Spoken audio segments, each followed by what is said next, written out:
Salam sejahtera Bapak Ibu dimanapun Anda berada. Senang berjumpa kembali dengan Anda walaupun masih dalam situasi kondisi yang cukup mencekam di dunia ini. Karena virus corona sudah melanda dunia hampir 3 tahun. Tetapi saat ini bukan menurun, tapi corona ini justru semakin hari semakin menanjak. Khususnya munculnya varian yang baru yaitu varian Omicron. Di Indonesia setiap hari mencapai ribuan orang yang positif. Sehingga total hari ini sudah mencapai puluhan ribu orang. Ini di Indonesia. Bagaimana dengan seluruh dunia? Sudah mencapai ratusan juta yang kena Omicron ini. Walaupun Omicron dilaporkan tidak seganas, tidak seberat varian-varian yang lain, tetapi tetap saja virus itu membuat kehidupan kita tidak leluasa, berdampak secara ekonomi, sosial, politik, dan juga kerohanian. Karena dengan adanya varian yang baru ini, rencana kami awalnya mau ibadah di bulan Januari 2022. Tapi setelah itu ternyata virus varian ini semakin hari semakin menanjak, sehingga sampai saat ini kita belum bisa ibadah secara tatap muka, ibadah secara offline, sehingga tetap ibadah secara online.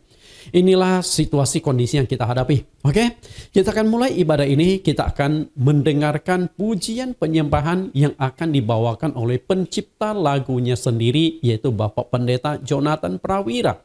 Ada 3 lagu yang akan dibawakan oleh beliau, lagu-lagu yang kita cocokkan dengan tema yang akan kita kupas, yaitu Kitab Kehidupan. Lagu pertama, Ku pasti berhasil. Aku pasti berhasil dalam arti mempertahankan iman, mencapai garis akhir, dan juga bisa namaku terdaftar di dalam kitab kehidupan. Itulah sebuah keberhasilan. Karena jika namamu belum berhasil dicatatkan di dalam kitab kehidupan, ada masalah serius yang Anda akan hadapi. Lalu bagaimana supaya nama kita berhasil dicatatkan? Kita berhasil mempertahankan iman, berhasil mencapai garis akhir. Jadilah hamba yang baik dan setia. Karena ketika kita bisa menjadi hamba yang baik dan setia, saya percaya bahwa di mata Tuhan kita adalah orang yang berharga. Tuhan akan pimpin, Tuhan akan sertai, Tuhan akan lindungi kita. Sehingga dengan memiliki karakter hamba yang baik dan setia, engkau akan bisa setia sampai akhir. Karena kesetiaan yang Tuhan tuntut itu adalah kesetiaan sampai finish. Sehingga Paulus berkata, aku telah mencapai garis akhir, aku telah mempertahankan iman dan telah tersedia mahkota kehidupan bagiku. Kita akan mendengarkan pujian penyembahan langsung dari Bapak Pendeta Jonathan Prawira. Mari silakan Pak. Na na na na na na na na na na na na na na na na na na.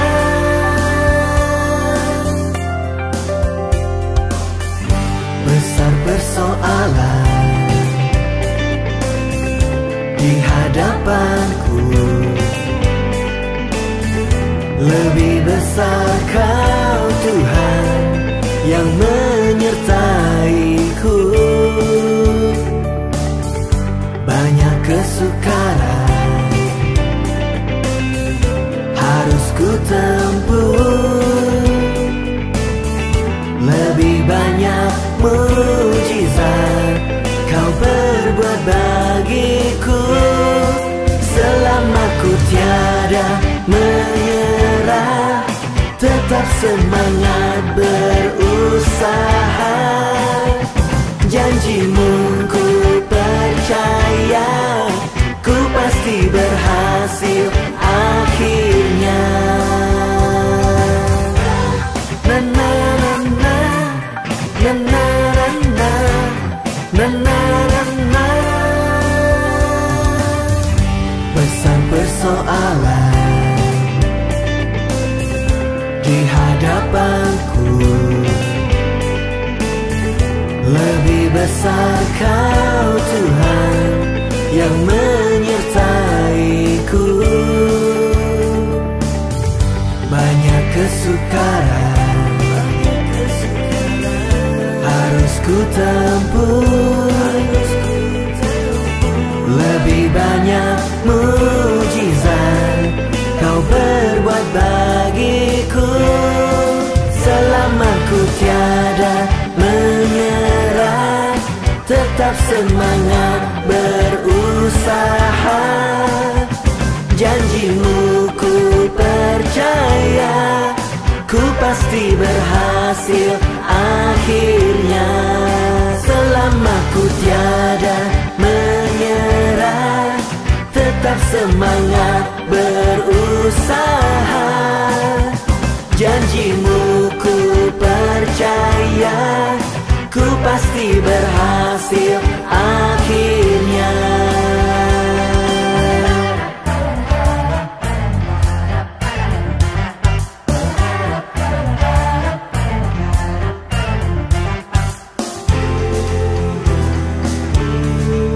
Jangan menyerah, tetap berusaha. Berhasil akhirnya. Selama ku tiada menyerah, tetap semangat berusaha.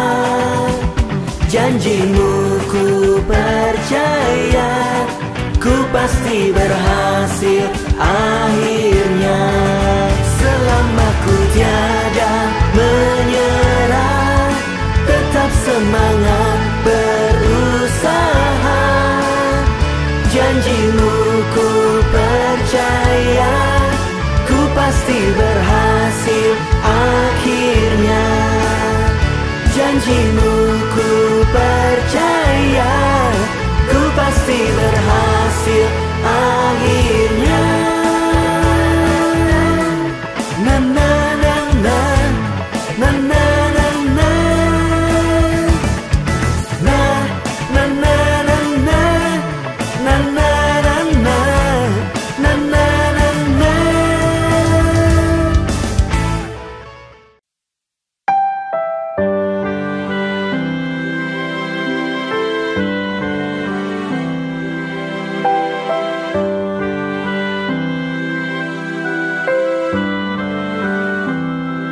Selamanya ku akan berdoa agar ku mengerti kehendak-Mu atas hidupku ini. Selamanya ku akan berjuang untuk memenuhi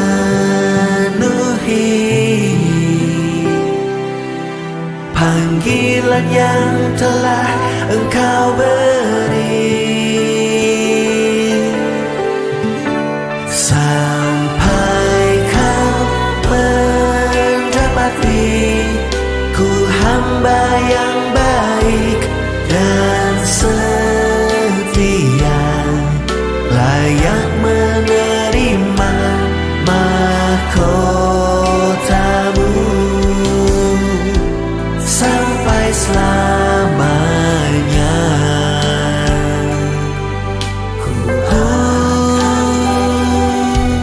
Ku akan berjuang untuk memenuhi panggilan yang telah Engkau beri. Sampai kau mendapati ku hamba yang baik dan setia, layak menerima mahkota-Mu sampai selamanya.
hamba yang mendapat karunia-Mu.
Bapak Ibu yang terkasih, kita sudah mendengarkan pujian penyembahan. Saya yakin Bapak Ibu juga mengikuti dalam hati di tempat masing-masing, di rumah masing-masing. Kita menaikkan pujian, walaupun mungkin lagu tersebut kita belum kuasai atau masih asing bagi kita, tapi Tuhan tidak melihat kepintaran kita menyanyi, tapi melihat hati kita yang rindu menyembah Dia. Kita akan mendengarkan kebenaran firman Tuhan, namun sebelumnya kita akan berdoa. Mohon Tuhan Yesus pimpin. Di dalam nama Tuhan Yesus Kristus kami berdoa. Terima kasih Tuhan dengan segala situasi kondisi yang terjadi pada saat ini.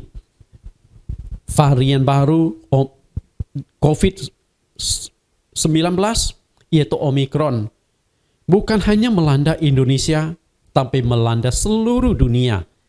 Namun kami percaya Engkau tahu segala sesuatu yang terjadi di muka bumi. Engkau tahu. Namun Engkau membiarkan hal ini terjadi.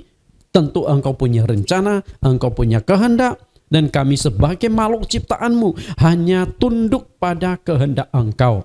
Kami tetap menjalani kehidupan ini karena hidup mati manusia ada di tangan Engkau. Jika belum waktunya kami untuk dipanggil Engkau, walaupun kami terdampak secara positif oleh virus corona, tapi kami akan pulih, kami akan tetap sehat kembali dan beraktivitas sepanjang Tuhan masih beri kesempatan kepada kami untuk menjalani kehidupan ini.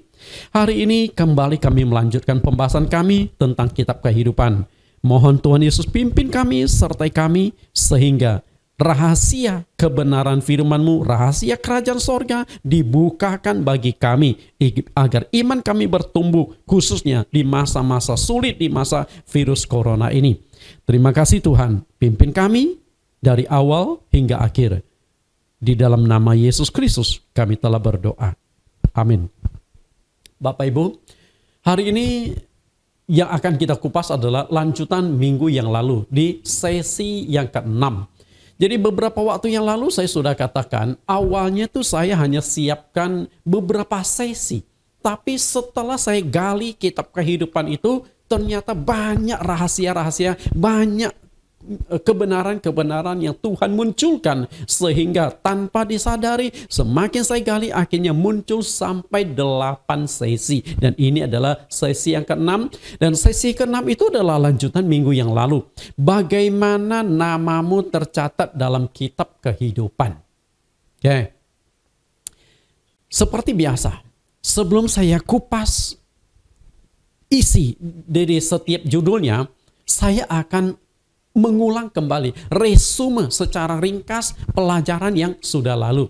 Kita akan lihat pelajaran sesi yang kelima dengan tujuan agar Bapak Ibu nyambung dengan sesi-sesi yang akan datang ataupun sesi yang sebelumnya. Khususnya bagi Bapak Ibu yang mungkin baru pertama kali bergabung di sesi yang ke-6 ini. Kita akan lihat resumenya pelajaran sesi yang kelima. Di dunia ini ada yang namanya kerajaan, tapi juga ada kerajaan sorga. Jadi ada dua macam kerajaan. Kerajaan duniawi dan kerajaan sorgawi. Syarat terbentuknya sebuah kerajaan, baik itu kerajaan duniawi maupun kerajaan sorgawi adalah sama. Ada 3 syarat. Syarat yang pertama itu adalah adanya wilayah. Sebuah kerajaan tidak akan terbentuk. Sebuah kerajaan tidak akan bisa terbangun ketika tidak memiliki wilayah. Bagaimana mungkin sebuah negara itu menyewa lahan atau menyewa satu tempat untuk mendirikan kerajaan? Tidak bisa.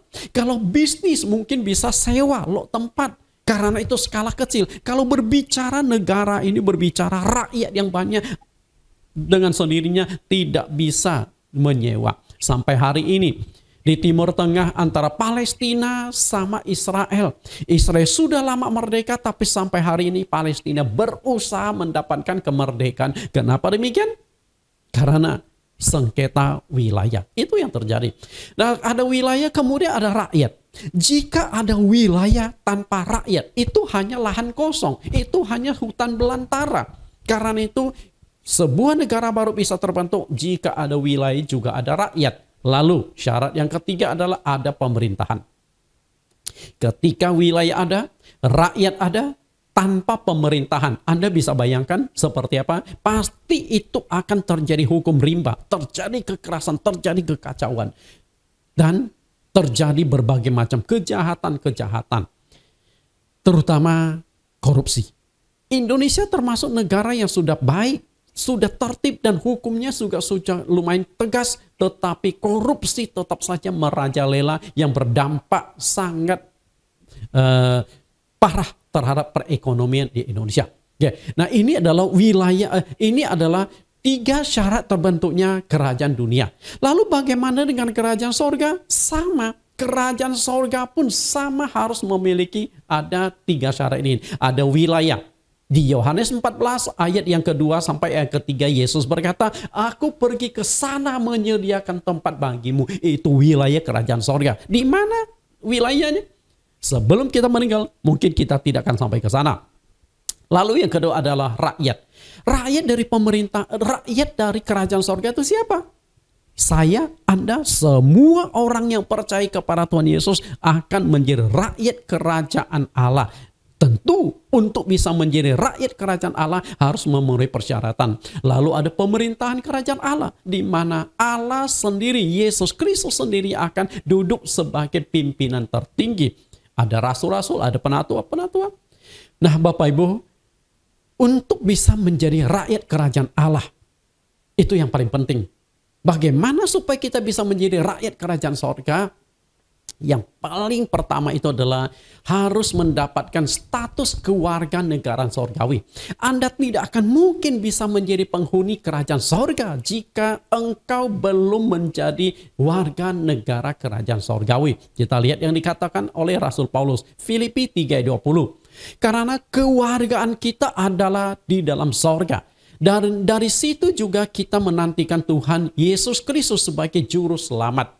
Di Filipi pasal 3:20 Paulus jangan jelas menekankan tentang kewarganegaraan. Dan kewarganegaraan yang dimaksudkan Paulus itu tentu bukan kewarganegaraan duniawi. Tadi saya sudah katakan ada kewargaan duniawi, ada kewargaan sorgawi. Bandingkan juga tulisan Paulus di 1 Tesalonika pasal 1 ayat 5. Suatu bukti tentang adilnya penghakiman Allah yang menyatakan bahwa kamu layak menjadi warga kerajaan Allah. Kamu yang sekarang menderita karena kerajaan itu. Perhatikan kata yang saya berikan kelip-kelip di sini. Bapak Ibu, kewargaan kita ada di sorga, kamu layak menjadi warga kerajaan Allah.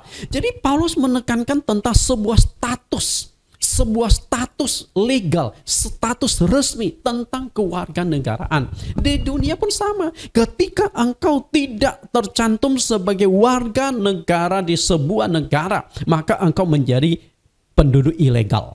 Misalnya, kita suatu saat pergi ke luar negeri. Kita mungkin punya paspor, tapi kalau sudah deadline atau sudah kadaluarsa, baik fiskal kita, paspor kita, maka kita dianggap sebagai pendatang gelap. Karena kita belum tercatat di sana. Betul? Karena itulah, jangan jadi penghuni-penghuni gelap kerajaan sorga, dan Anda pasti tidak akan bisa jadi penghuni di sana. Untuk bisa menjadi penghuni kerajaan sorga, maka kita harus mendapatkan syarat, yaitu menjadi warga negara sorgawi. Selanjutnya, bagaimana supaya bisa menjadi warga negara sorgawi? Syaratnya itu adalah pendaftaran. Artinya nama Bapak Ibu harus didaftarkan di dalam kitab kehidupan. Lukas 10 ayat 20. Namun demikian janganlah bersukacita karena roh-roh itu takluk kepadamu, tetapi bersukacitalah karena namamu ada terdaftar di sorga. Bandingkan juga Ibrani 12 ayat 23. Kepada jemaat anak-anak sulung yang namanya terdaftar di sorga, dan kepada Allah yang menghakimi semua orang, dan kepada roh-roh orang-orang benar yang telah menjadi sempurna. Perhatikan dua kata yang saya tekankan di sini. Karena namamu terdaftar di sorga. Dan Tuhan Yesus sendiri pun menegaskan, untuk bisa masuk ke dalam kerajaan sorga, namamu harus terdaftar di sorga.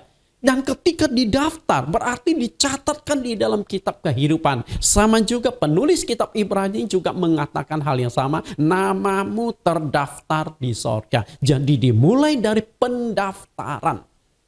Okay? Dimulai dari pendaftaran. Sama juga di kerajaan dunia. Agar Anda bisa menjadi warga negara di sebuah negara, kita bisa menjadi orang Indonesia, kita punya nama harus didaftarkan. Kalau di Indonesia ada Dukcapil, ada catatan sipil, betul? Jadi setiap ada kelahiran, kita punya akta kelahiran, lalu ada pencatatan, kita laporkan, dan sebagainya. Ada kematian pun kita harus laporkan. Makanya ada akta kelahiran, ada akta kematian. Supaya jumlah warga negara di Indonesia itu jelas, yang mati nggak dicatat, yang hidup nggak dicatat, ini kan kacau balau datanya. Pasti masalah. Nah demikian pula di dalam kerajaan sorga harus didaftar dulu. Nah ini menarik nih. Menarik tentang pendaftaran. Dengan kecanggihan teknologi, transportasi dan informasi.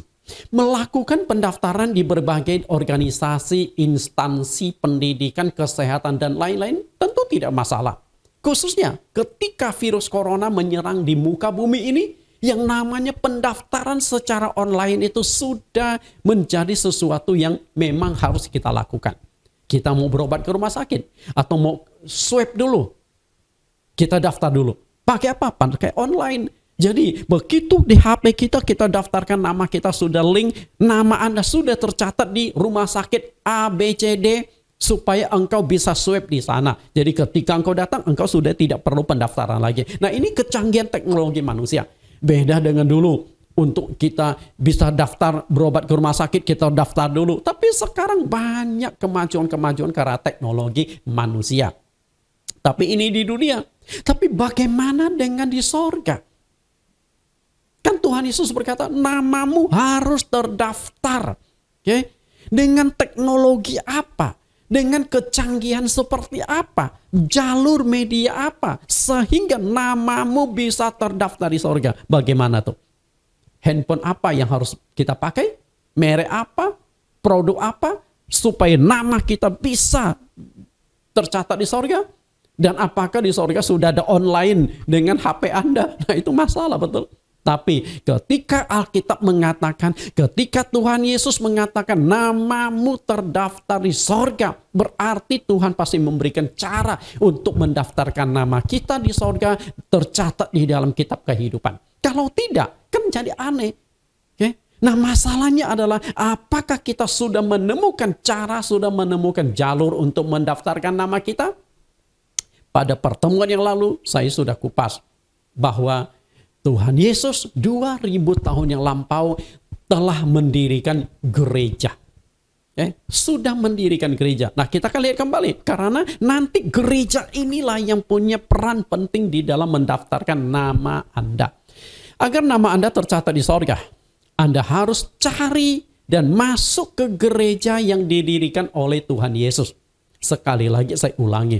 Agar nama Anda tercatat di dalam kitab kehidupan, terdaftar di sorga, Anda harus cari dan juga masuk ke gereja yang didirikan oleh Tuhan Yesus. Ingat ya, gereja yang didirikan oleh Tuhan Yesus, bukan gereja yang didirikan oleh manusia.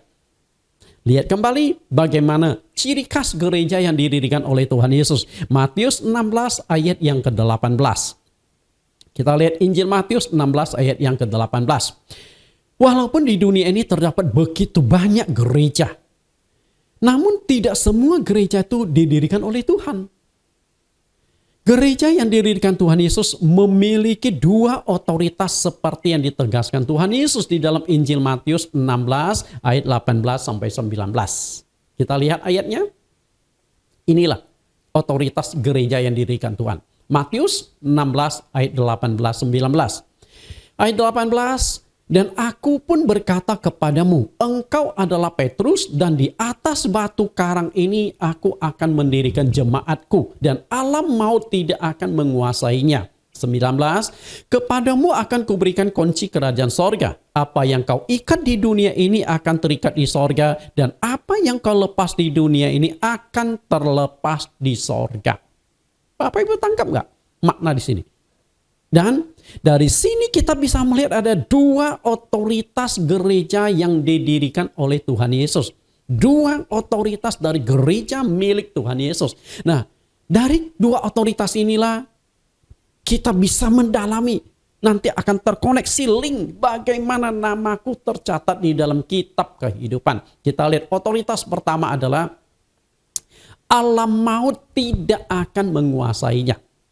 Artinya, gereja milik Tuhan Yesus, gereja yang didirikan oleh Tuhan Yesus bisa menjamin keselamatan Anda. Jadi gereja lokal itu jangan main-main. Gereja lokal itu punya peran penting. Jadi Anda nggak bisa abaikan kenapa kita perlu mendirikan gereja, kenapa Anda perlu menghadiri ibadah-ibadah di gereja. Karena gereja yang didirikan Tuhan Yesus memberikan jaminan keselamatan untuk Anda. Lalu otoritas yang kedua adalah apa yang kau ikat di dunia akan terikat di sorga. Artinya apa? Memiliki koneksi langsung dengan kerajaan sorga. Jadi gereja milik Tuhan Yesus itu punya hubungan, punya koneksi. Karena gereja milik Tuhan di dunia ini adalah duta-duta kerajaan sorga. Nah, hanya duta kerajaan sorga yang punya link langsung, punya koneksi langsung dengan kerajaan sorga. Wah, luar biasa. Okay? Karena itulah seringkali banyak pendeta itu salah menangkap makna apa yang kau ikat di dunia ini akan terikat di sorga, selalu ditafsirkan ke arah perpuluhan-perpuluhan. Padahal itu salah besar. Kekacauan penafsiran. Betul? Itu sebuah doktrin yang ngawur. Nah, padahal di sini itu berbicara tentang koneksi antara gereja milik Tuhan dengan sorga.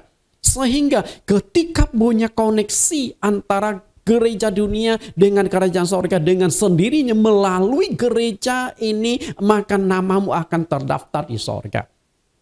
Kita kupas lebih jauh masalah ini. 2 otoritas gereja milik Tuhan. Yang pertama adalah tidak dikuasai oleh alam maut. Lihat kembali ayat yang ke-18 yang sudah kita baca tadi. Alam maut tidak akan menguasainya. Beberapa waktu yang lalu, pada pelajaran pertama, saya sudah kupas setelah manusia meninggal. Ada 2 tempat penampungan yang Tuhan sediakan. Yang pertama itu adalah Firdaus, yang kedua itu adalah alam maut. Firdaus itu walaupun bukan sorga sesungguhnya, tapi itu sudah ada bagian dari sorga. Firdaus itu dari mana? Kalau kita baca dalam 2 Korintus pasal yang ke-12, Firdaus itu adalah tingkat yang ketiga dari sorga. Itu sudah bagian dari sorga. Sedangkan alam maut itu walaupun bukan neraka, tapi itu adalah satu tempat penyiksaan, satu tempat yang sudah mengerikan, sudah ada gambaran, bayangan tentang penderitaan kekal di neraka. Tuhan Yesus memberikan satu kisah tentang orang kaya dan Lazarus yang miskin. Setelah meninggal, orang kaya itu dibakar, disiksa di tempat alam maut. Disiksa di sana. Nah, Firdaus maupun alam maut ini hanya tempat penampungan sementara. Orang yang masuk ke Firdaus itu pasti sewaktu penghakiman akhir zaman itu pasti masuk neraka punya. Sudah tidak bisa dihindari. Sedangkan orang yang ada di dalam Firdaus nantinya yang akan masuk ke sorga. Karena semua penghakiman itu baru akan dilakukan oleh Tuhan pada akhir zaman setelah dunia ini dimusnahkan. Nah, itu pelajaran-pelajaran itu sudah saya kupas pada waktu yang lalu. Jadi Bapak Ibu kalau mau mendalami kembali bisa melihat kembali. Alam maut adalah satu tempat penyiksaan. Kita lihat dulu Lukas 16 ayat 23. Orang kaya itu juga mati lalu dikubur. Dan sementara ia menderita sengsara di alam maut dan ia memandang ke atas. Dan dari jauh dilihatnya Abraham dan Lazarus duduk di pangkuannya. Lalu ia berseru katanya, Bapak Abraham kasihanilah aku, suruhlah Lazarus supaya ia mencelupkan ujung jarinya ke dalam air dan menyejukkan lidahku. Sebab aku sangat kesakitan dalam nyala api ini. Bapak Ibu perhatikan kata ini. Sangat kesakitan dalam nyala api ini. Walaupun alam maut itu hanya tempat penampungan sementara bagi orang yang tidak masuk sorga. Namun di tempat itu sudah mulai mengalami siksaan yang mengerikan. Perhatikan yang dialami oleh orang kaya ini. Apa yang dialami? Ia menderita sengsara di alam maut. Kata menderita itu sudah memberikan gambaran tersiksanya. Tapi di kata sengsara, sudah menderita sengsara itu adalah penekanan yang serius. Bukan hanya menderita tapi sengsara. Di mana mengalami penderitaan sengsara itu? Di alam maut. Bagaimana sengsaranya? Orang kaya itu mengalami langsung. Dia berkata, aku sangat kesakitan dalam nyala api ini. Jadi bahasa Indonesia itu ada penekanan kata sandang. Kesakitan itu sudah memberikan gambaran cukup mengerikan. Lalu ditambah kata sangat-sangat mengerikan, itu adalah gambaran siksaan, gambaran penderitaan yang sangat-sangat mengerikan. Dan dia berkata, itu ada di nyala api. Jadi alam maut itu sendiri sudah ada siksaan, gambaran api neraka. Tapi itu bukan api neraka. Karena itu adalah tempat penampungan sementara bagi orang-orang yang hidupnya tidak beres, yang tidak percaya Tuhan Yesus, hidupnya penuh dengan berbagai kejahatan, hawa nafsu dan sebagainya. Sampai akhir zaman penghakiman, barulah ditentukan orang ini masuk ke sorga atau masuk ke neraka. Satu-satunya yang bisa melepaskan kita dari siksaan alam maut itu adalah Tuhan Yesus Kristus. Sehingga di Roma pasal 7 24 sampai 25 Paulus berkata, aku manusia celaka. Siapa yang akan melepaskan aku dari tubuh maut ini? Lalu dia berkata, hanya Yesus Kristus. Jadi Paulus sendiri sangat jelas menekankan satu-satunya yang bisa menyelamatkan kita itu adalah Yesus Kristus. Tapi bagaimana supaya kita bisa diselamatkan oleh Yesus Kristus? Anda harus masuk ke gereja yang didirikan oleh Tuhan Yesus. Gereja milik Tuhan Yesus. Lihat kembali di Matius 16 ayat 18. Dan aku pun berkata kepadamu, engkau adalah Petrus, dan di atas batu karang ini aku akan mendirikan jemaatku, dan alam maut tidak akan menguasainya. Jadi, agar Anda terhindar dari siksaan di alam maut, engkau harus masuk ke gereja milik Tuhan Yesus.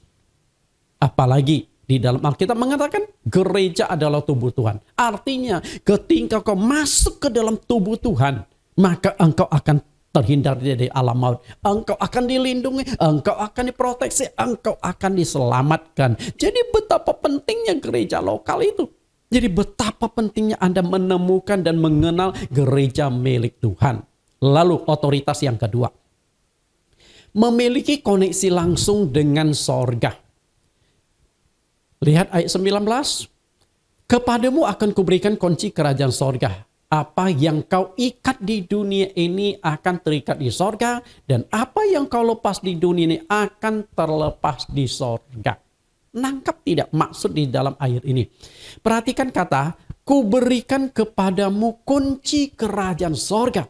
Saat itu Tuhan Yesus sedang berbicara dengan murid-muridnya dan dia fokuskan kepada Petrus. Oke, Petrus, aku akan berikan kunci kerajaan sorga. Apa sih maksud dengan kunci kerajaan sorga?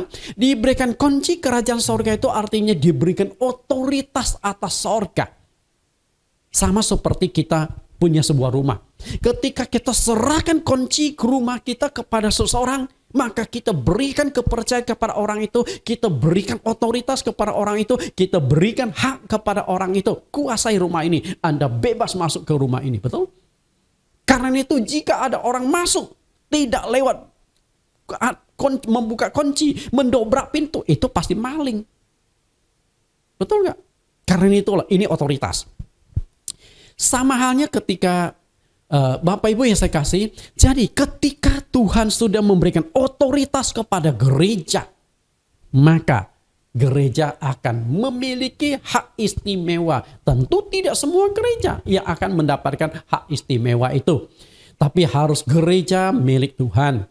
Apa yang kau ikat di dunia ini akan terikat di sorga. Artinya adalah diikat di dunia, nama Anda itu didaftarkan sebagai jemaat gereja milik Tuhan Yesus.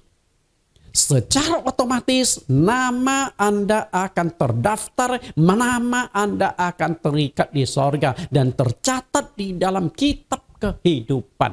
Anda boleh percaya, Anda tidak percaya juga urusan Anda.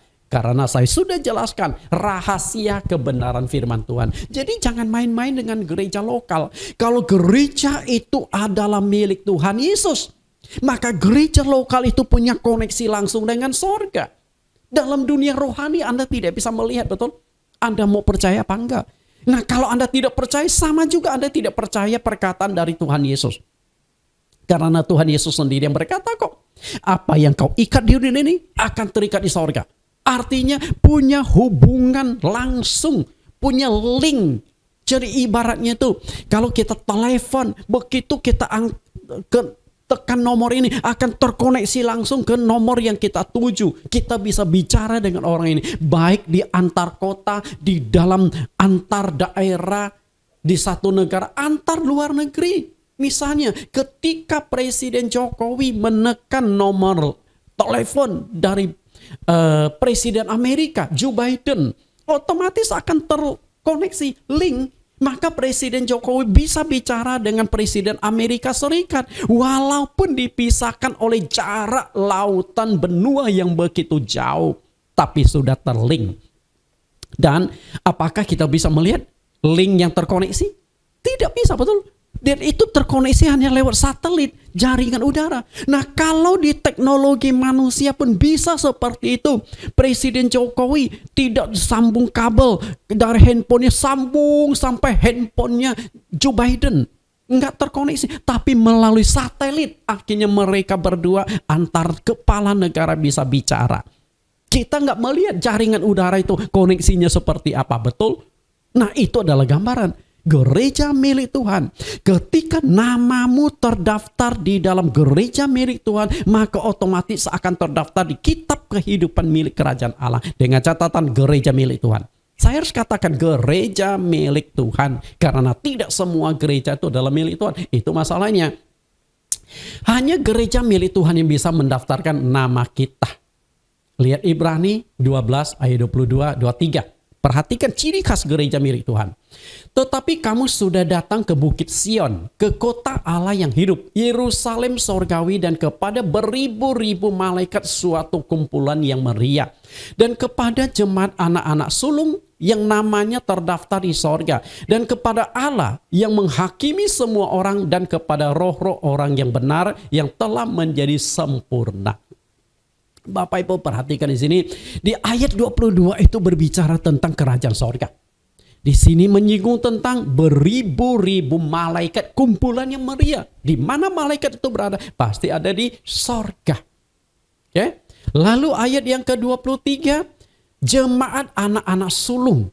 Artinya ini berbicara tentang sebuah gereja. Karena gereja itulah jemaat. Gereja adalah tubuh Tuhan. Seperti yang Tuhan Yesus katakan tadi kepada Petrus, aku akan mendirikan jemaatku. Artinya aku akan mendirikan gerejaku. Karena gereja, arti kata sempitnya itu adalah gedung. Sedangkan kata luasnya itu adalah jemaat. Jadi Tuhan berbicara, dia akan mendirikan sebuah jemaat, akan mendirikan sebuah gereja. Lalu ciri khas gereja milik Tuhan itu seperti apa? Nah, itu yang paling penting. Paling penting itu. Jemaat anak-anak sulung ini menunjuk gereja Tuhan Yesus. Dia adalah anak sulung. Hanya gereja yang didirikan Tuhan Yesus, milik Tuhan Yesus, yang bisa mendaftarkan nama Anda dalam kitab kehidupan. Jadi ketika Tuhan Yesus mengatakan di Lukas pasal yang ke-10 ayat yang ke-17 tadi, namamu ada tercatat di dalam kerajaan sorga, maka Tuhan pasti memberikan jalur bagaimana cara mendaftarkan namamu. Kan gak mungkin Tuhan mengatakan gini tapi tidak memberikan solusi. Tuhan adalah Tuhan yang solusi. Perhatikan, ciri khas gereja milik Tuhan yang bisa mendaftarkan nama Anda ke sorga. Di sini ada kata Bukit Sion. Dalam perjanjian lama, Bukit Sion itu menunjukkan rumah Tuhan yang didirikan oleh Salomo. Nah, koneksi hari ini, rumah Tuhan itu menunjukkan gereja milik Tuhan Yesus. Luar biasa ya. Kalau Anda memahami kebenaran Alkitab, kalau Anda adalah seorang pengajar Alkitab, maka Anda akan temukan banyak benang-benang merah, banyak link antar perjanjian lama dengan perjanjian baru. Karena ketika kita memelihara Bukit Sion, maka kita akan gali apa sih Bukit Sion ini, lalu koneksi. Paling sulit itu adalah mengkoneksikan ayat ini dengan ayat yang lain. Sehingga terbangun menjadi satu pondasi teori, menjadi satu pondasi kebenaran yang bisa kita sampaikan kepada jemaat. Bapak Ibu perhatikan Bukit Sion tadi. Bukit Sion ini berbicara tentang rumah Tuhan. Rumah Tuhan. Yesaya 2 ayat 2 sampai ayat yang ketiga. Akan terjadi pada hari-hari yang terakhir, gunung tempat rumah Tuhan akan berdiri tegak di hulu gunung-gunung dan menjulang tinggi di atas bukit-bukit. Segala bangsa akan berduyun-duyun ke sana, dan banyak suku bangsa akan pergi serta berkata, mari kita naik ke gunung Tuhan, ke rumah Allah Yakub, supaya ia mengajar kita tentang jalan-jalannya, dan supaya kita berjalan menempuhnya, sebab dari Sion akan keluar pengajaran dan dari firman Tuhan dari Yerusalem. Bapak Ibu, lihat nubuat dari Nabi Yesaya ini. Beberapa kata yang ingin saya fokuskan di sini. Perhatikan kata gunung tempat rumah Tuhan. Oke? Gunung tempat rumah Tuhan. Nah, ini berbicara apa? Nah, berbicara tempat Salomo mendirikan bait Allah. Lalu di mana sebenarnya Salomo mendirikan bait Allah? Kalau Bapak Ibu lihat, Abraham pernah mempersembahkan anaknya yang bernama Ishak. Betul? Di mana dia persembahkan? Di Gunung Moria. Nah ternyata Gunung Moria itu setelah saya coba telusuri, ternyata itu adalah Sion. Setelah waktu atau dikenal dengan kota Daud. Karena sewaktu Daud menjadi raja, itu dijadikan sebagai ibu kotanya. Kota Sion. Dan setelah anaknya menjadi raja, akhirnya di Sion, di Gunung Moria, tempat Abraham pernah mempersembahkan anaknya, didirikanlah bait Allah atau bait suci yang pertama. Kita lihat tempat gunung tempat rumah Tuhan, rumah Allah Yakub. Lalu ada kata Sion. Nah, terkoneksi kan? Di Ibrani pasal 12 tadi sudah dikatakan, di Bukit Sion itulah kita hadir, kita berkumpul, dan bisa nama kita terdaftar di dalam kitab kehidupan di kerajaan sorga. Jadi Sion ini berbicara gereja. Sion ini berbicara tentang rumah Tuhan. Di dunia ini telah muncul ratusan sinode gereja. Lalu gereja manakah yang bisa dikatakan sebagai gereja milik Tuhan? Betul gak? Bapak Ibu yang saya kasihi. Ketika berbicara gereja, secara prinsip, pasti semua gereja akan mengklaim, semua gereja akan mengatakan gereja mereka milik Tuhan, didirikan oleh Tuhan. Pendeta mana yang tidak mengklaim? Betul? Nah, cuman sayangnya banyak pendeta mengklaim, oh ini gereja milik Tuhan. Tapi ketika dombanya pindah ke gereja lain, dia marah-marah. Betul? Kalau itu gereja milik Tuhan, maka biarkanlah dia pergi. Domba itu milik Tuhan, bukan milik pendeta, bukan milik pribadi. Kalau gereja Anda milik Tuhan, Tuhan akan tuntun orang masuk ke dalam gereja Anda. Tapi kalau gereja lain adalah milik Tuhan juga, maka biarkanlah domba itu pergi. Jangan karena domba yang ini domba gemuk, artinya setiap bulan memberikan persembahan persepuluhan kepada Anda, maka ketika dia kabur Anda marah-marah. Kalau Anda mengakui gereja Anda milik Tuhan, semua pendeta juga mengaku gereja mereka milik Tuhan. Kalau begitu, gereja mana milik Tuhan? Karena banyak sinode. Kalau hanya satu sinode, itu nggak masalah. Seperti gereja rasul, gereja awal, itu nggak ada macam-macam sinode. Hanya ada satu gereja rasul.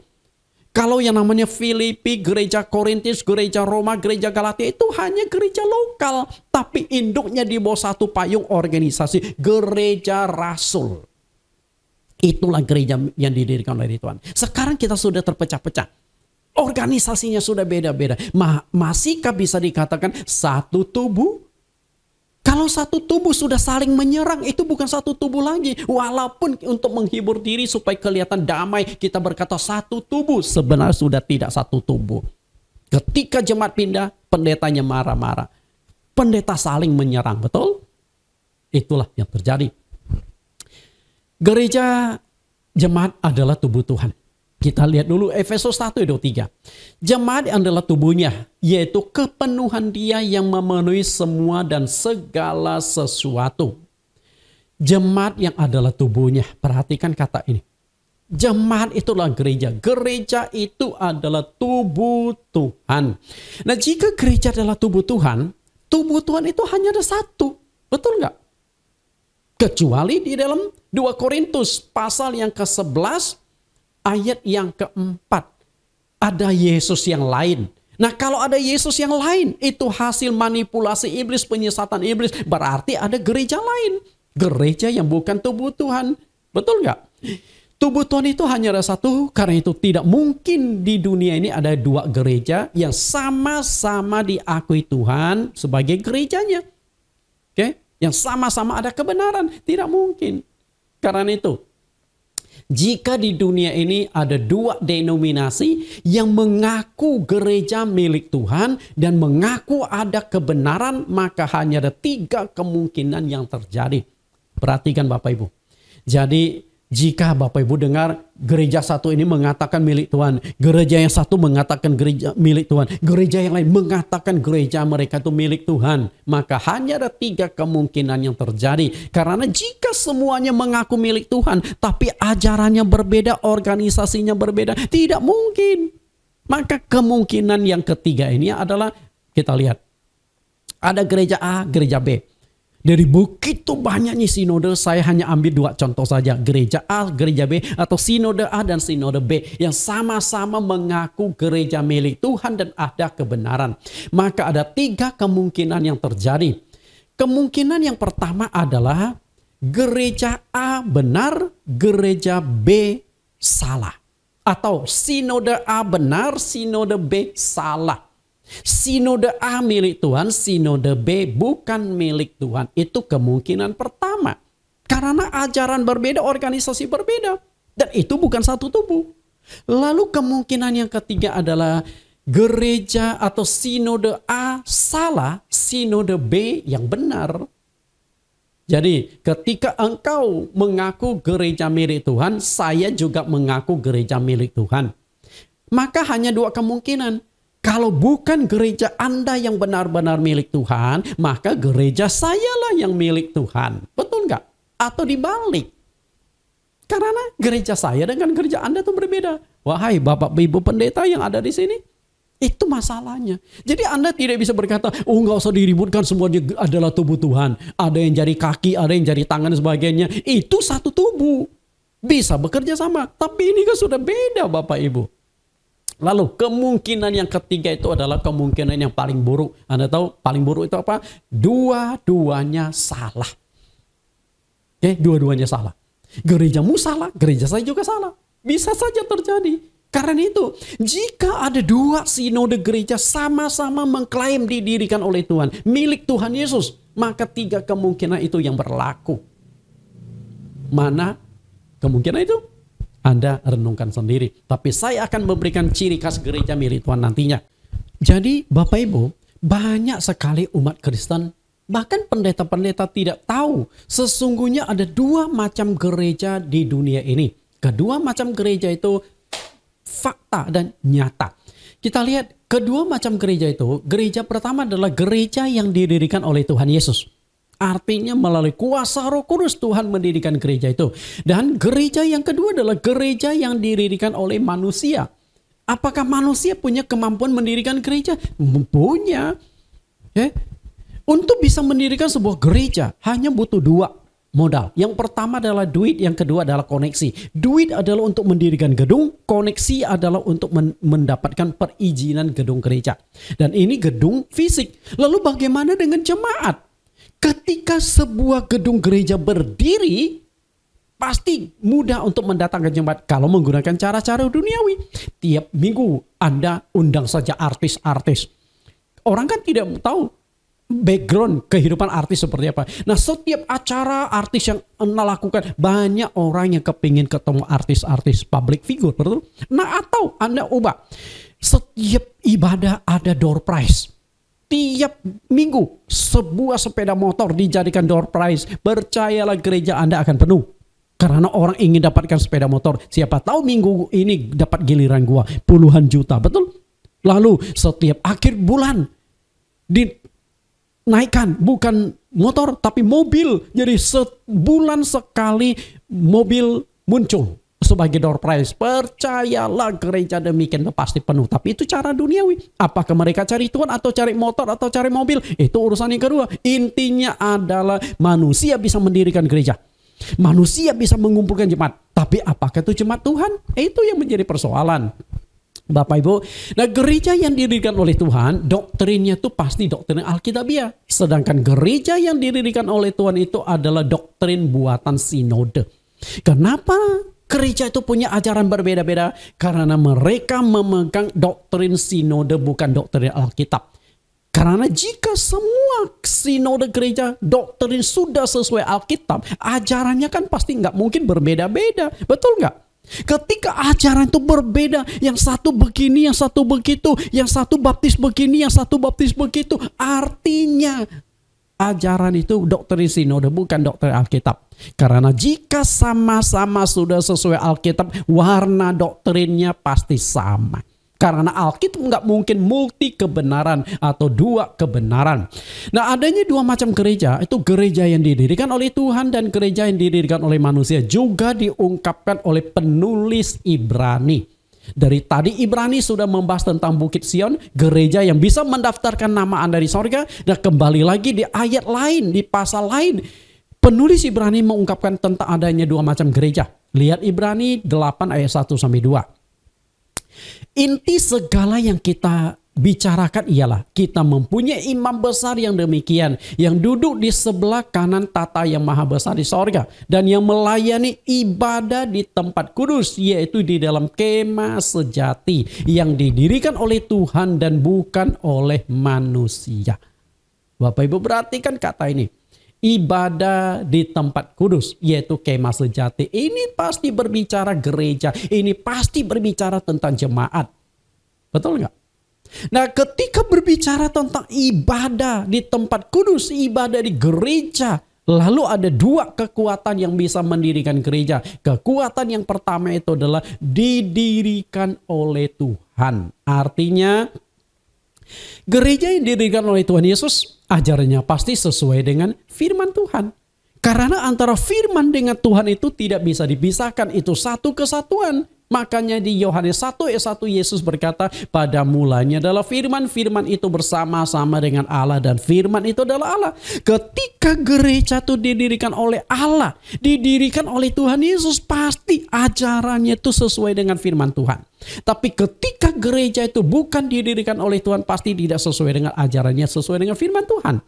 Ini adalah kekuatan pertama. Lalu kekuatan kedua yang bisa mendirikan gereja adalah manusia. Betul nggak? Manusia. Gereja yang didirikan oleh manusia, ajarannya pasti doktrin atau perintah manusia. Dan ketika doktrin atau ajaran manusia yang dipegang, Tuhan Yesus katakan di Matius 15 ayat 9, percuma mereka beribadahku, sedangkan ajaran yang mereka ajarkan ialah perintah manusia. Jadi Tuhan Yesus pun menegaskan ada ajaran, ada doktrin, ada perintah manusia. Lalu ajaran, doktrin, perintah manusia itu diajarkan di mana? Pasti di gereja yang didirikan oleh manusia, bukan gereja yang didirikan oleh Tuhan. Dari sini Ibrani 8 ayat 1-2 sudah sangat jelas. Dua macam gereja di dunia. Karena itu Bapak Ibu jangan salah masuk gereja. Oke, Anda harus jeli, Anda harus bisa mengenal dengan jelas gereja mana milik Tuhan. Dan tentunya saya akan memunculkan kira-kira gereja milik Tuhan itu seperti apa. Pasti kita berbicara tentang masalah doktrin, karena itulah ciri khas gereja. Adanya dua macam gereja ternyata juga dinubuatkan oleh para nabi. Uniknya, ada dua nabi yang menubuatkan tentang dua macam gereja. Nabi yang pertama itu adalah Nabi Yesaya. Dan nabi kedua dia adalah Nabi Mika.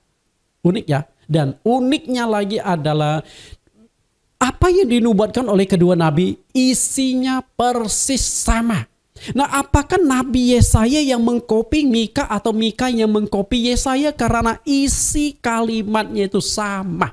Lalu apakah Nabi Yesaya dengan Nabi Mika saling mengenal? Lalu mereka contek-contekkan, nanti kamu tulis begini ya, nanti aku tulis yang sama ya. Saya yakin itu bukan hasil rekayasa mereka, tapi itu adalah firman dari Tuhan. Tuhan berikan yang sama kepada Nabi Yesaya dan juga yang sama kepada Nabi Mika. Karena Mika ini adalah nabi yang terakhir sebelum masuk ke Injil Matius. Kita lihat tulisan dari kedua nabi itu. Bandingkan Bapak Ibu ya. Bandingkan karena sangat penting loh untuk menemukan gereja milik Tuhan. Perhatikan ini. Yesaya pasal yang kedua ayat 2 sampai ayat yang keempat. Kemudian Mika pasal 4 ayat 1 sampai ayat yang ketiga. Nah, saya akan baca di bagian kitab Nabi Yesaya. Nah, Bapak Ibu baca dalam hati yang ditulis oleh Nabi Mika. Kita bandingkan kata dan kalimatnya.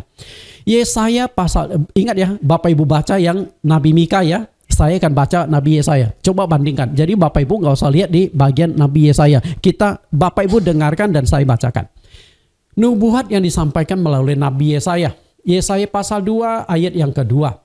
Akan terjadi pada hari-hari yang terakhir, gunung tempat rumah Tuhan akan berdiri tegak di hulu gunung-gunung dan menjulang tinggi di atas bukit-bukit. Segala bangsa akan berduyun-duyun ke sana. Ayat 3, dan banyak suku bangsa akan pergi serta berkata, mari kita naik ke gunung Tuhan, ke rumah Allah Yakub, supaya ia mengajar kita tentang jalan-jalannya, dan supaya kita berjalan menempuhnya. Sebab dari Sion akan keluar pengajaran dan firman Tuhan dari Yerusalem.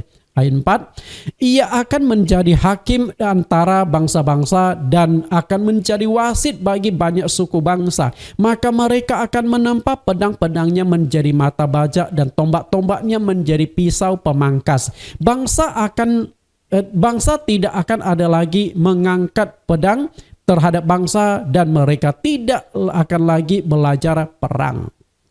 Sama enggak yang saya baca? Persis sama. Karena itu saya bisa katakan ini seperti di fotokopi Bapak Ibu. Unik sekali ya.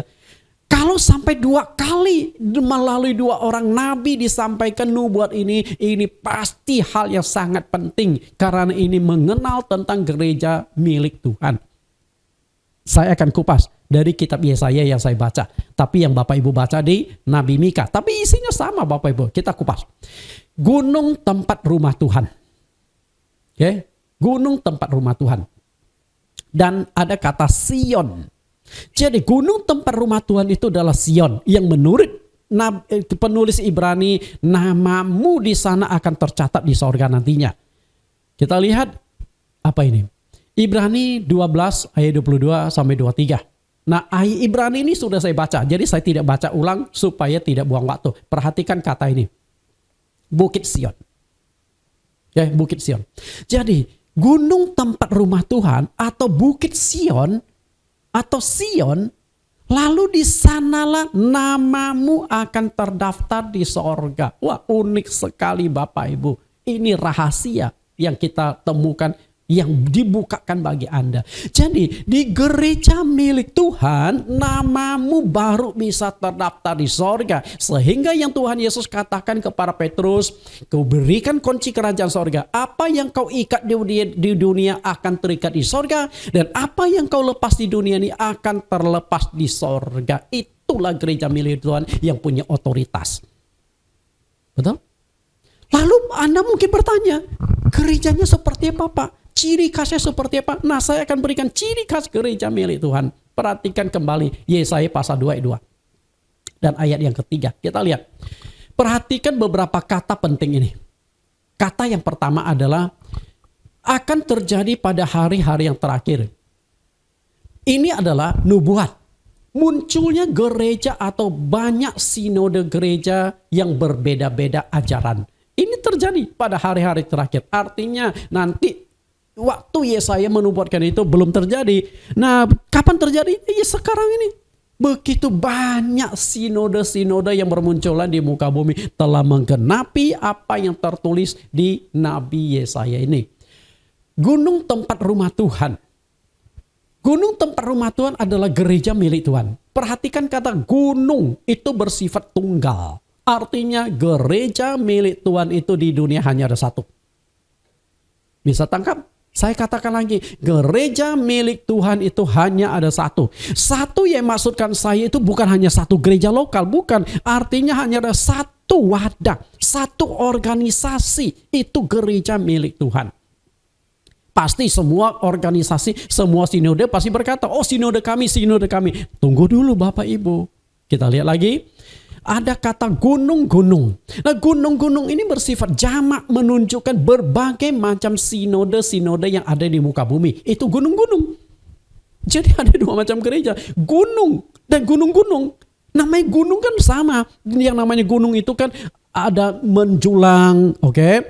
Lalu ada pepohonan, lalu banyak bebatuan. Mungkin juga ada air mengalir, ada air terjunnya. Itu kan gunung. Gunung dalam arti lahiriah, betul?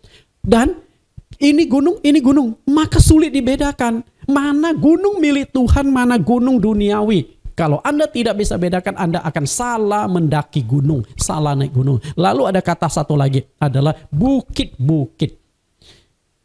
Bukit itu juga mirip gunung, cuman tidak setinggi gunung. Jadi bahasa Indonesia itu membedakan antara bukit dengan gunung. Kalau gunung itu lebih tinggi, bukit itu lebih landai, lebih rendah. Nah, yang namanya bukit-bukit itu apa? Tidak lain itu lebih kecil sifatnya, yaitu persekutuan-persekutuan doa.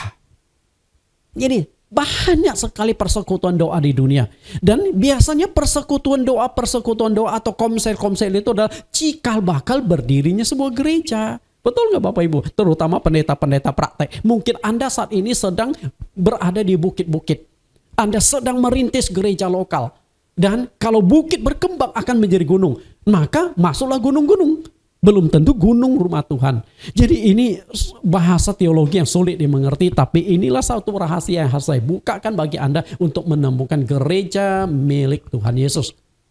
Perhatikan kembali, gunung tempat rumah Tuhan dan gunung-gunung. Di mana perbedaan atau ciri khas antara gereja milik Tuhan dan gereja-gereja umumnya. Gunung tempat rumah Tuhan yang bersifat tunggal dan gunung-gunung yang bersifat jamak. Di mana perbedaannya? Jadi apa gereja? Karena sulit dibedakan, maka Anda tidak akan bisa sembarang menemukan gereja milik Tuhan. Karena gereja milik Tuhan berdiri di tengah-tengah dunia ini. Gunung tempat rumah Tuhan berdiri di antara gunung-gunung yang ada di dunia. Maka sulit sekali Anda bedakan. Karena sulit bedakan, maka Anda tuh berpotensi salah masuk gereja. Nah, ciri khas gereja milik Tuhan saya sudah munculkan di bawah. Dari Sion akan keluar pengajaran. Artinya itu apa? Ciri khas gereja milik Tuhan Yesus, ajarannya sesuai dengan Alkitab.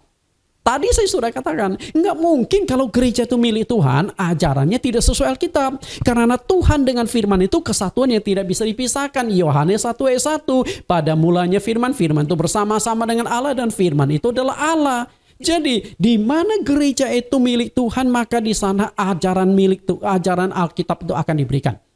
Lalu pasti gereja akan mengatakan lagi, oh gereja kami ajar sesuai Alkitab. Gereja kami ajarannya sudah sesuai Alkitab. Lah, yang mana yang sesuai? Karena ajaran gereja A, gereja B, gereja C, semuanya itu beda-beda. Lalu mana yang Alkitabiah? Mana yang doktrinnya sesuai Alkitab? Betul nggak? Jadi nggak usah diklaim. Kita cek kembali, gali kembali berdasarkan Alkitab. Perhatikan gunung-gunung ini. Supaya Bapak Ibu lebih mudah tangkap. Dari gunung-gunung ini. Gunung rumah Tuhan ada di tengah-tengah gunung ini. Ini baru saya munculkan 6 gunung loh. Lalu gunung Tuhan itu yang mana? Oke, lihat. Coba Anda tebak dari 6 gunung di atas ini. Yang manakah rumah Tuhan atau Bukit Sion? Karena mereka sama. Anda mau tebak mana? Jadi kalau tebak berarti Anda masuk gereja main tebak-tebakan. Bahaya sekali. Perhatikan. Ada ciri khas gereja gunung tempat Tuhan. Semua gunung gereja tampak sama. Satu-satunya yang membedakan adalah dari gunung rumah Tuhan akan keluar firman Tuhan. Berarti Anda masuk ke gerejanya, selidiki, analisa, cek doktrin yang diajarkan. Nah, kalau ini kan sudah jelas. Oke? Sudah fokus. Gunung tempat rumah Tuhan akan keluar firman Tuhan. Akan keluar ajaran yang Alkitabiah. Gereja milik Tuhan akan memberitakan firman Tuhan sepenuhnya. Tanpa menambah dan tanpa mengurangi firman Tuhan. Roma 15 ayat 19. Nah, ini berbicara gereja awal ya. Gereja rasul-rasul. Roma 15 ayat 19, oleh kuasa tanda-tanda dan mujizat-mujizat dan oleh kuasa roh, demikianlah dalam perjalanan keliling dari Yerusalem ke Ilirikum aku telah memberitakan sepenuhnya Injil Kristus. Gereja milik Tuhan punya 3 ciri khas. Pertama adalah ada mujizat.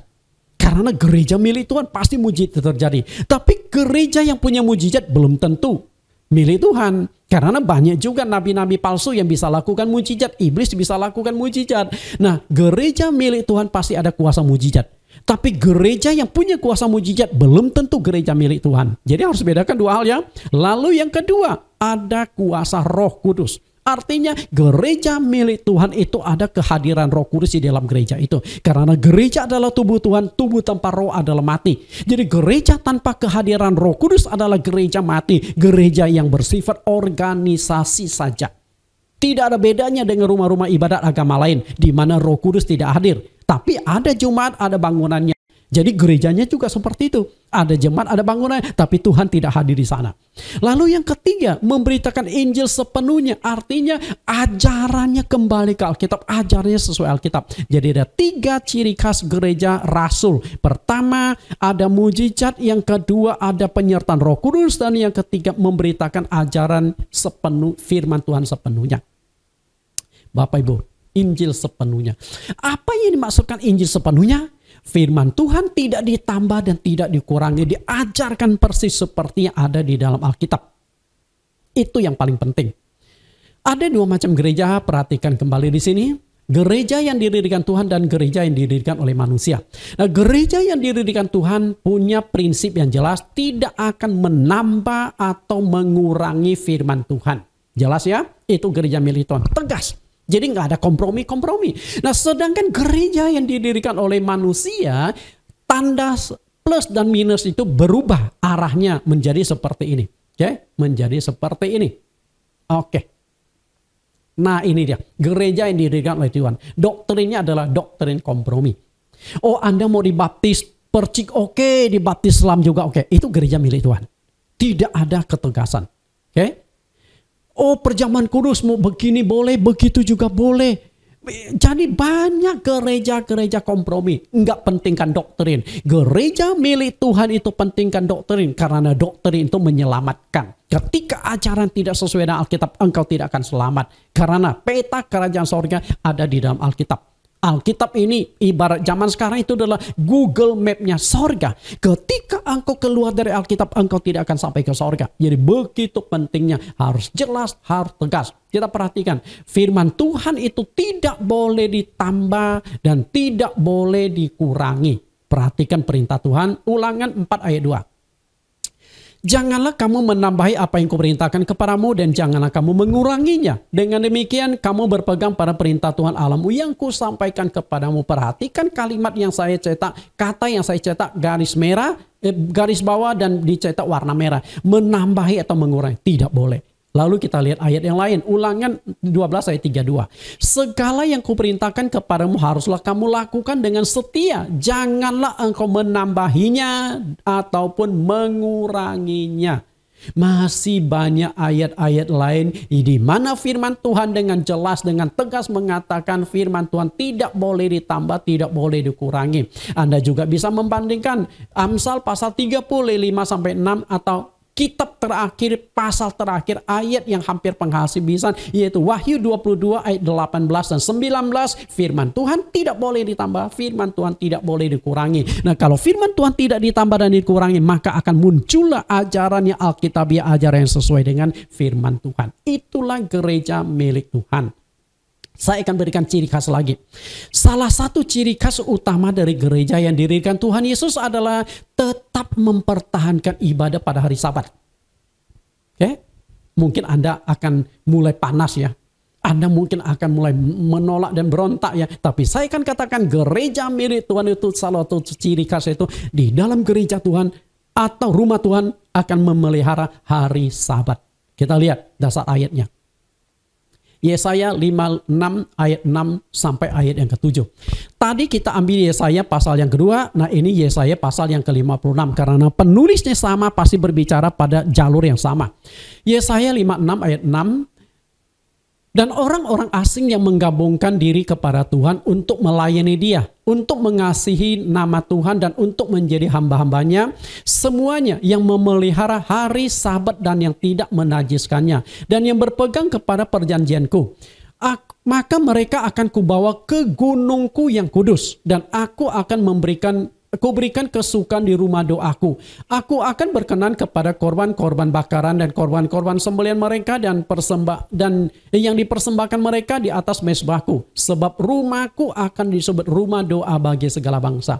Beberapa kata Bapak Ibu perhatikan di sini. Penting sekali. Yang pertama adalah mereka akan kubawa ke gunungku yang kudus. Nah, gunungku yang kudus ini berbicara tentang Yesaya pasal yang kedua tadi. Oke. Pada hari-hari terakhir akan berdiri gunung rumah Tuhan dan sebagainya. Oke, ini berbicara gereja Tuhan. Lalu di gereja Tuhan ini disebut dengan rumah doa. Di Yohanes pasal yang kedua, ketika Tuhan Yesus masuk ke bait Allah, dia menemukan banyak sekali penjual kambing, domba untuk korban, lalu penukar uang, menjual merpati. Tuhan Yesus marah, jungkir balikkan meja mereka. Yesus membuat cambuk mengusir mereka. Karena Tuhan Yesus berkata, rumahku akan menjadi rumah doa bagi segala bangsa. Ini berbicara rumah Tuhan, ini berbicara bait Allah. Nah, di rumah Tuhan ini ciri khasnya adalah memelihara hari Sabat. Oke, sudah ketemu warna gereja milik Tuhan? Apakah semua gereja masih pegang hari Sabat? Itu dia. Jadi Anda boleh saja mengaku gerejaku milik Tuhan. Tapi permasalahannya adalah, apakah gerejamu pegang hari Sabat? Kalau tidak, maka pikirkan kembali. Ciri khas rumah Tuhan atau Bukit Sion tetap menguduskan hari Sabat sebagai hari ibadah yang ditetapkan oleh Tuhan. Keluaran 8 ayat 28, ingat dan kuduskanlah hari Sabat. Yang namanya ingat berarti nggak boleh dilupakan. Sekarang hari Sabat sudah dilupakan, lalu dikuduskan artinya harus dipegang, harus dipelihara hari Sabat itu. Ayat 9, 6 hari lamanya engkau akan bekerja dan melakukan segala pekerjaanmu, tetapi pada hari ketujuh adalah hari Sabat Tuhan Allahmu. Maka jangan melakukan sesuatu pekerjaan engkau atau anakmu laki-laki atau anakmu perempuan atau hambamu laki-laki atau hambamu perempuan atau hewanmu atau orang asing yang ada di tempat kediamanmu. Sebab 6 hari lamanya Tuhan akan menjadikan langit dan bumi, laut dan segala isinya, dan ia berhenti pada hari ketujuh. Itulah sebabnya Tuhan memberkati hari Sabat dan menguduskannya. Oke, hari Sabat. Dan hari Sabat itu masuk 10 hukum Allah. 10 hukum Allah itu intisari dari Alkitab ini. Intisari. Karena hukum 10 hukum Allah itu hanya terbagi menjadi 2 bagian. Hukum 1 sampai hukum yang keempat itu hubungan kita dengan Tuhan. Dan hukum yang ke-5 sampai hukum yang ke-10 itu hubungan sesama manusia. Dan salah satu hubungan antara kita dengan Tuhan adalah kuduskanlah hari Sabat. Hanya di gereja milik Tuhanlah hari Sabat itu dipelihara. Imamat 23 ayat 3. 6 hari lamanya boleh dilakukan pekerjaan, tetapi pada hari yang ke-7 haruslah ada Sabat, hari perhentian penuh. Ini hari pertemuan kudus. Janganlah kamu melakukan sesuatu pekerjaan, itulah Sabat bagi Tuhan di segala tempat kediamanmu. Perhatikan, ternyata dari sejak perjanjian lama Tuhan sudah menentukan hari ibadah. Lihat hari ibadah, hari yang ke-7 haruslah ada Sabat. Sabat itu untuk apa? Hari pertemuan kudus.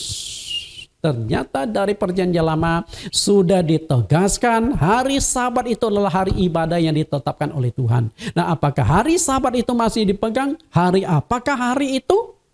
Hari Sabat jatuhnya hari Sabtu, bukan hari Minggu ya. Gereja awal tetap memelihara hari Sabat. Kita lihat, setelah Roh Kudus dicurahkan, hari Pentakosta lalu gereja awal berdiri. Nah, gereja awal milik Tuhan itu ibadahnya itu masih hari Sabat. Hari Sabtu, bukan hari Minggu. Kita lihat jemaat di Antioquia.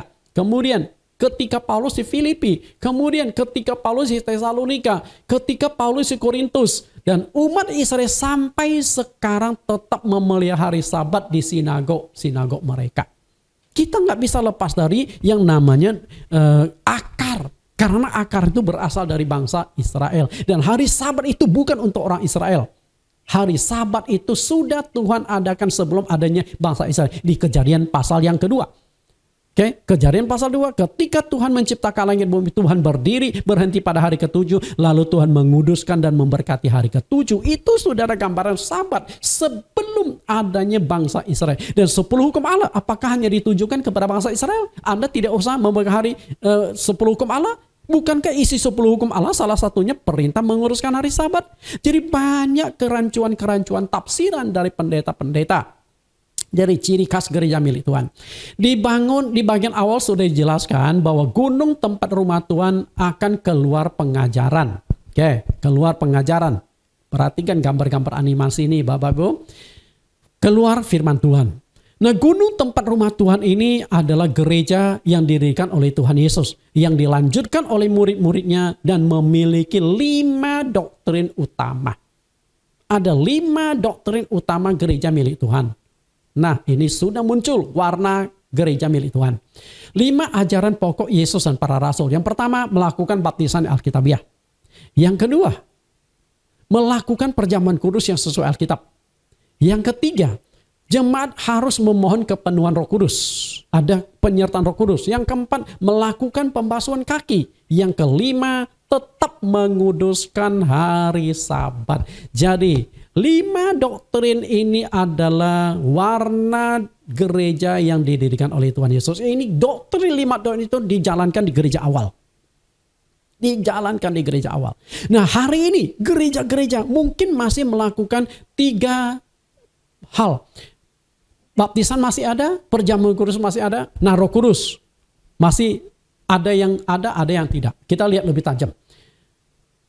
Apakah ajaran gereja-gereja hari ini masih sama dengan yang diajarkan oleh murid-murid Yesus? Masih sama enggak? Ketika ajaran gereja hari ini sudah berbeda dengan ajaran murid-murid, Paulus katakan terkutuklah. Kenapa Paulus sebagai seorang rasul bukannya memberkati sampai mengutuk, karena ini masalah serius. Karena itu ciri khas gereja milik Tuhan. Kita perhatikan yang dikatakan Paulus. Galatia 1:8. Tetapi sekalipun kami atau seorang malaikat dari sorga yang memberitakan kepada kamu suatu Injil yang berbeda dengan yang telah kami beritakan kepadamu, terkutuklah dia. Perhatikan ini Paulus berkata terkutuklah dia. Jangankan pendeta, sekalipun malaikat dari sorga, jika memberikan ajaran yang berbeda dengan ajaran para rasul, maka itu terkutuk. Yang memberitakan itu terkutuk, yang menerima ajaran itu juga ada di bawah kutukan, sama-sama terkutuk. Maka jangan sampai kita terkutuk dan tidak masuk surga, malah masuk ke tempat siksaan di alam maut. Kembalilah ke gereja milik Tuhan. Gereja milik Tuhan itu sudah jelas ada 5 doktrin utamanya. Oke, kita lihat lagi. Ketika ajaran kita berbeda, kita ada di dalam kutukan itu.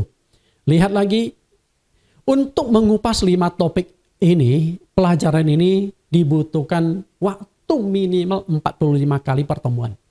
Jadi Bapak Ibu, banyak sekali yang ingin saya buka, banyak sekali yang ingin saya sampaikan kepada Bapak Ibu, tapi keterbatasan. Karena itulah saya banyak mendirikan kelas-kelas pengajaran Alkitab. Sebelum Corona, saya ada sampai 7 kelas pengajaran Alkitab di tempat berbeda-beda. Dalam 1 minggu hampir full. Saya mengajarkan gratis karena saya ingin memberitakan kebenaran. Nah, sejak adanya Corona kita berhenti, sekarang diganti Zoom. Saya sering kali memberikan pengajaran Alkitab di Zoom secara gratis. Siapapun Anda yang tertarik, mari ikut daftar. Oke. Nah, kalau tidak pun Bapak Ibu bisa masuk ke link YouTube saya, Bible Teaching Ministry. Nah, banyak kebenaran-kebenaran, doktrin-doktrin yang saya kupas di sana. Silakan Bapak Ibu kunjungi link tersebut. Kita lihat kembali. Baptisan air, perjamuan kudus, dan kepenuhan Roh Kudus. 3 doktrin ini masih diakui dan masih dijalankan. Walaupun berbeda-beda antara sinode satu dengan sinode lain. Jadi walaupun baptisan perjamuan kudus itu dijalankan, masih perlu digali kembali. Sama nggak ajaran baptisan dan perjamuan kudus seperti ajaran rasul-rasul gereja awal? Kalau tidak sama, berarti tetap saja bukan gereja milik Tuhan. Lalu ada 2 lagi. Basuh kaki dan hari Sabat. Namun 2 doktrin ini sudah hilang dari gereja zaman sekarang. Hilang. Karena itu gereja milik Tuhan itu harus ada. Khususnya tentang hari Sabat lah. Oke, kita lihat. Dari tadi kita sudah bahas tentang gunung rumah Tuhan atau gereja milik Tuhan. Ternyata dari salah satu ciri khas gereja milik Tuhan adalah tetap menguduskan hari Sabat sebagai hari ibadah. Hari Sabat itu apa? Hari Sabtu. Karena itulah kita ingin menjadi gereja milik Tuhan. Kalau Anda ingin menjadi gereja milik Tuhan, kembalilah ke Alkitab. Ibadah di hari Sabtu, hari Sabat. Mengapa bisa terjadi perbedaan doktrin antara sinode satu dengan gereja lain? Bahkan ada yang dihilangkan karena salah tafsir. Kita lihat masalah tafsiran. 2 Petrus pasal 1 ayat 20 sampai 21, yang terutama harus kamu ketahui ialah bahwa nubuat-nubuat dalam kitab suci tidak boleh ditafsirkan menurut kehendak sendiri. Sebab tidak pernah nubuat dihasilkan oleh manusia, tetapi oleh dorongan Roh Kudus orang-orang berbicara atas nama Allah. Kenapa bisa muncul begitu banyak doktrin berbeda-beda? Karena masalah tafsiran. Yang satu tafsirkan gini, yang satu tafsirkan begitu. Tapi firman Tuhan boleh. Tuhan sendiri izinkan ditafsirkan. Tapi syarat dalam penafsiran Alkitab tidak boleh mengandalkan hikmat, logika, kepintaran sendiri. Di dalam penafsiran itu mutlak dipimpin oleh Roh Kudus.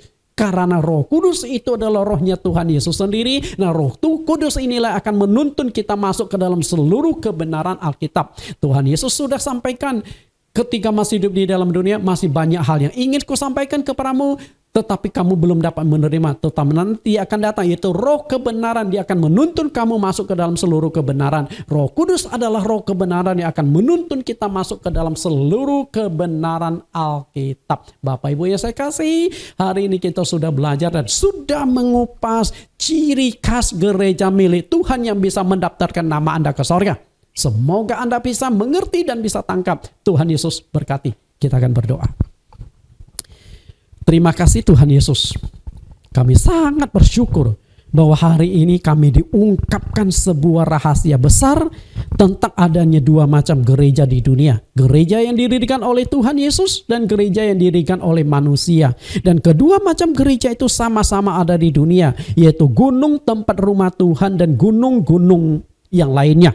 Tapi kami bersyukur bahwa hari ini kami sudah dibukakan, mata kami dicelikkan, dan kami sudah diberikan ciri khas gereja milik Tuhan.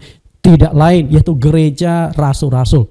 Di zaman rasul-rasul masih menjalankan 5 doktrin utama.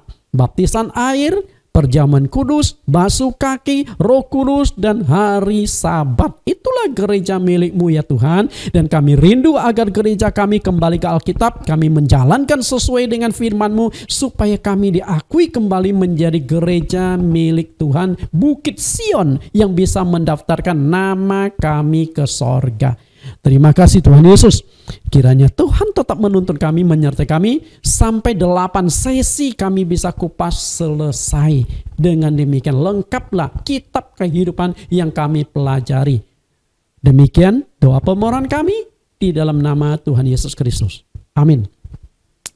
Bapak Ibu, kita akan bertemu pada minggu yang depan dan masih mengupas tentang kitab kehidupan.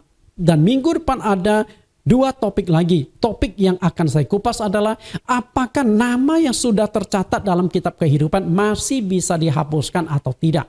Nanti kita akan muncul juga istilah sekali selamat tetap selamat. Apakah itu Alkitabiah? Tuhan Yesus berkati. Nah, kita akan mendengarkan pengumuman dan juga doa syafaat yang akan disampaikan oleh Ibu Pendeta Jemimah. Waktu dan tempat kami persilakan.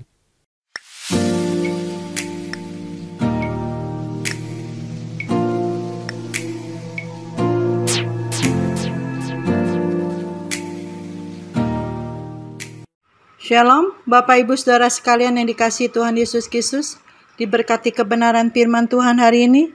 Haleluya, puji Tuhan. Terima kasih Bapak Pendeta Nathan Junarwan yang sudah memberkati kami semua. Biarlah pelayanan Bapak semakin hari, semakin terus dipakai Tuhan luar biasa. Nama Tuhan dimuliakan, nama Tuhan ditinggikan. Dan juga kami berdoa buat istri dan anak-anak Bapak dalam perlindungan dan penyertaan Tuhan Yesus Kristus. Baik Bapak, Ibu Saudara sekalian yang dikasihi Tuhan Yesus Kristus, ada beberapa pengumuman.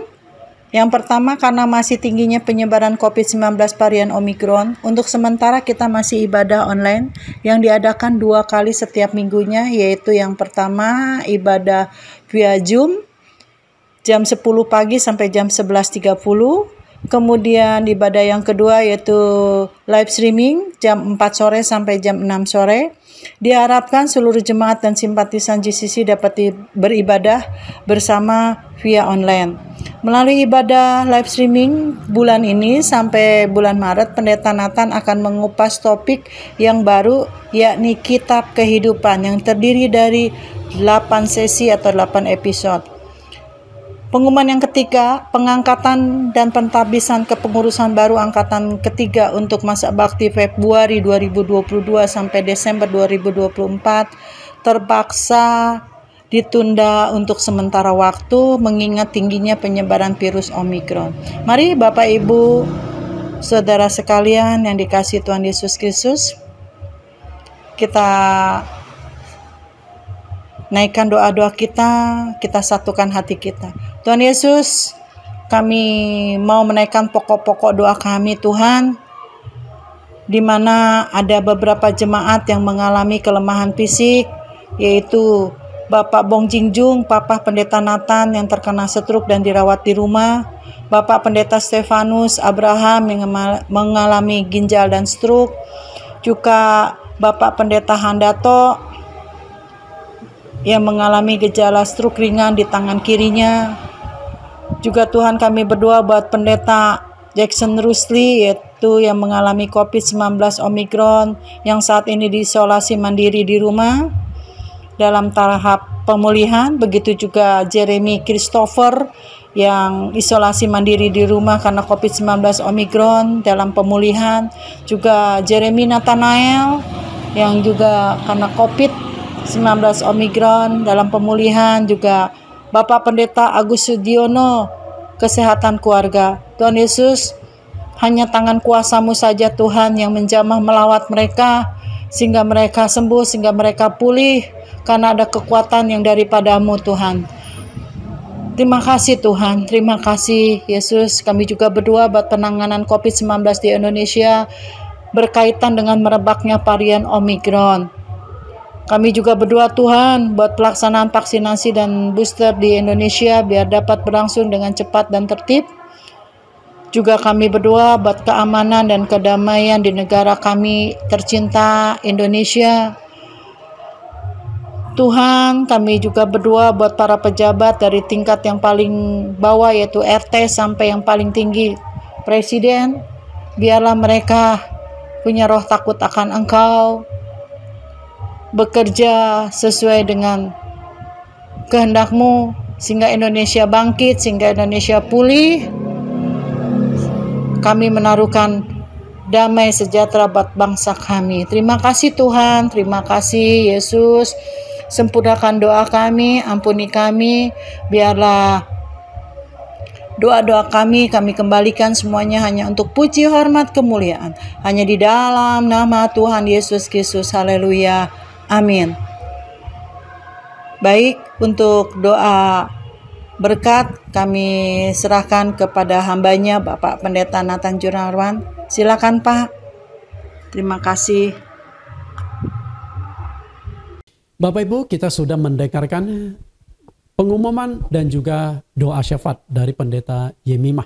Kita akan akhiri ibadah kita. Mari Bapak Ibu angkat tangan saudara-saudari. Kasih yang sempurna, kuasa yang ajaib, kemuliaan yang kekal akan turun dari surga atas saudara sekalian. Maka saudara-saudari akan diberkati secara berlimpah. Walaupun di masa yang sulit, virus corona yang menggoncang dunia dan ekonomi, tetap engkau akan diberkati Tuhan. Engkau akan diberkati dalam keamanan. Kemanapun engkau melangkah, kemanapun engkau pergi, Tuhan Yesus akan melindungimu dan menjauhkan engkau dari virus-virus yang berbahaya. Bapak, saudara-saudari akan diberkati dalam kesehatan. Yesus Kristus dokter di atas gergaji dokter sanggup menyembuhkan penyakitmu. Jika saat ini engkau berdampak positif corona, percayalah bersandar pada kuasa Tuhan, engkau akan dipulihkan. Sukacita, damai sejahtera Tuhan akan menyertaimu saat ini sampai selama-lamanya. Kita akhiri dengan pujian Di Sana Waktu di Absen. Di sana waktu di absen, di sana waktu di absen, di sana waktu di absen, di sana waktu di absenku ada di sana. Di sana waktu di absen, di sana waktu di absen, di sana waktu di absen, di sana waktu di absenku ada. Amin.